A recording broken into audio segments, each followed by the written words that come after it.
Bismillahirrahmanirrahim. Assalamualaikum warahmatullahi wabarakatuh. Izin memperkenalkan diri, nama saya Rani Lutfia Zahra dengan NPM 22130250036. Di sini saya akan menjelaskan mengenai algoritma Bresham dan midpoint dalam menggambar lingkaran.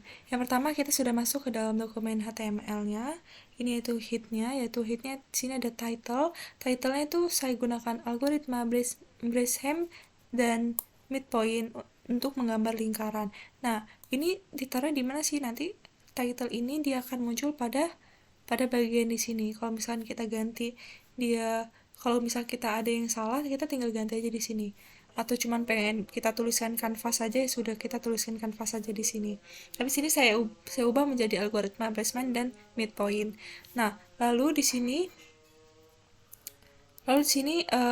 kita masuk ke head, ke dalam body, yaitu sini ada di sini bodinya itu di sini yang di dalam kanvasnya ya, yaitu sini saya menuliskan yang H1 yaitu algoritma Bresham dan midpoint untuk menggambarkan lingkaran, dan yang H2-nya itu Rani Lutfia, nama saya, dan yang ini selanjutnya NPM.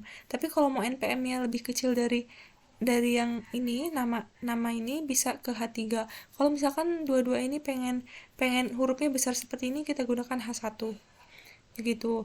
Lalu kita masuk ke dalam kanvas ID-nya, yaitu sini saya menggunakan lebarnya 300 dan tingginya 300, lebar 300 dan tingginya 300, dengan border, yaitu border itu adalah garis tepi kanvasnya. Nah, yang pertama yang di sini saya gunakan berwarna biru di Bresham-nya, dan yang midpoint-nya saya gunakan berwarna hijau.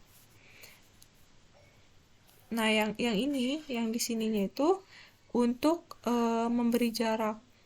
Kalau sini saya jaraknya cuma segini. Lalu kita masuk ke dalam script-nya.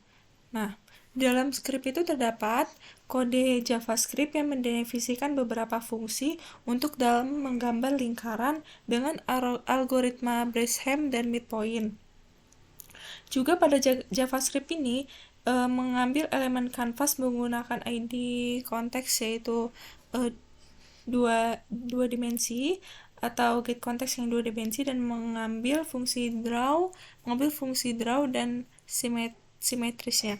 Jadi sini kita masukkan ke fungsi menggambar lingkaran Bresham-nya ini, kita gunakan fungsi yang sini, x sama dengan 0, y sama dengan r, dan d-nya diameternya 3 kurang 2 kali r jari-jari. Well-nya, nah segini. Lalu di sini simetrisnya, kesimetrisannya itu kita gunakan fungsi if else-nya berada seperti ini, yang di sini. Maka akan menghasilkan dia gambar lingkaran seperti ini. Lalu di sini ada algoritma midpoint yang kedua ini. Nah, kalau algoritma midpoint ini dia sama saja, cuman dia tuh berbeda. Kalau sininya D-nya 1, kalau yang ini 3, yang sini 1. Kalau ini dikalikan 2, sebenarnya sama saja ya. Ini 3 kurang 2, ini bakal 1. Tapi kalau Bresham tuh dia menggunakan 3 kurang 2. Kalau sini dia langsung 1. Kalau sini karena X dia lebih kecil, kan kalau sini tuh X lebih kecil dari Y, tapi kalau sini dia menggunakan X-nya lebih besar dari Y. Makanya mengapa sininya 0, sininya R, kalau ininya 0, ininya R.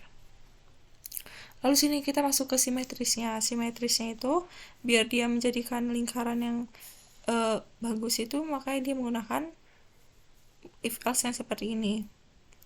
Nah, lalu kita masuk ke dalam menggambar titik simetrisnya, yaitu CTX X0, Y0, X, Y-nya, yaitu menggambarkan draw simetris. Yang draw simetris ini dan yang ini, itu kita masukkan ke dalam fill rack-nya ini. Nah, lalu kita akan masuk ke dalam membuat kanvas dan menggambar lingkaran dengan algoritma Bresham dan midpoint. Nah, kalau sini Bresham-nya ini, kita sini di sini ada 150, 150 dan 100. Dan juga 150, 150, 100. Maka sini gambarnya bisa sama ya. Kalau misalkan sini kita ubah sini di apa ini midpoint ini kita ubah ke 100, maka lingkaran ini tidak tepat di tengah, dia agak naik ke atas gitu. Atau kalau yang 100 ini saya ubah ke gede ke 150, maka lingkaran ini akan lebih gede kayak gitu. Ini kita menggunakan konteks 2D ya, 2 dimensi. Nah, coba saya ubah sininya, kita ubah ke 100, maka dia akan menghasilkan dia agak naik ke atas ya. Berbeda kalau ini 150, yang ini 100, dia agak ke atas. Nah, makanya di sini ini untuk menggambarkan kesimetrisannya, menggambarkan lingkaran pada kanvasnya. Oke, ini kita akan ubah lagi. Nah, begitu. Jadi, biar dia pas di tengah, maka kita menggunakan simetrisnya 150, 150, dan 100.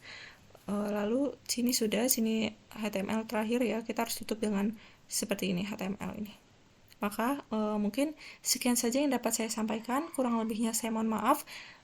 Wabillahi taufiq wal hidayah. Wassalamualaikum warahmatullahi wabarakatuh.